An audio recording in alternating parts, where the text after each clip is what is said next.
I fold my hands as I begin to pray. In part one of our interview with Saliva, Josie and Wayne talk about their love of Elvis, their love of producer Bob Marlette, and their new CD, Bloodstained Love Story. In part two of the interview, the band tells us more about the CD, Josie's acting career, and working with Chris Daughtry. We took 2 years off. We only meant to take a year off, but we took 2 years off. I went to Los Angeles and did some television. I was on a show called Wanted. It was actually Aaron Spelling's last TV show he would ever produce. Came back home, and we had all sort of went our separate ways to do other projects. We came back together and began to write, and we found out through the 2 years that we'd been apart, everything possible that can happen to you in life's journey or whatever had happened to us. So we had a lot to write about. Me personally, mine was mostly good. Mine was mostly the love story. Not so much the bloodstained? Yeah, not so much the bloodstained. Yeah, they went through all the bad stuff. Yeah, we were more the bloodstained. Yeah. So is the writing process, do you take their experiences and put it in? I mean, how does that work? I take their story, you know, and if it involves betrayal or heartbrokenness, if you will, or whatever. Wayne's like, check. Yeah.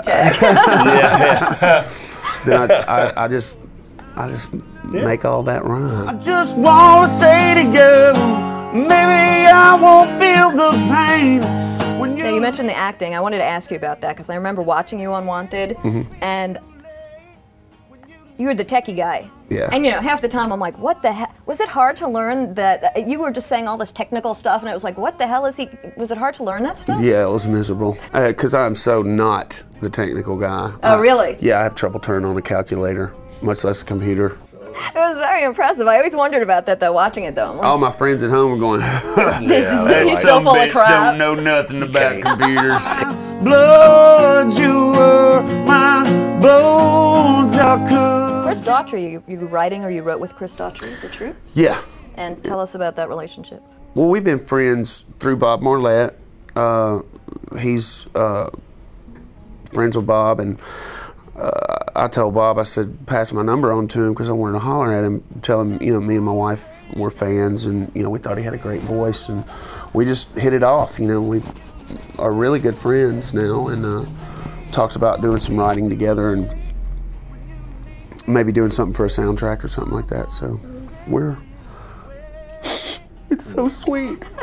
We're thinking about doing something together, yeah. Now, 10 years ago, would you thought Saliva would be around a decade later in some form, or? Oh, sure. You did? Really? You knew? That was the plan. Because I picked out like an all-star team from Memphis, you know, because all the bands that we were in were, they were content with being hometown heroes. I wanted to get with some people that wanted to go for the brass ring, you know.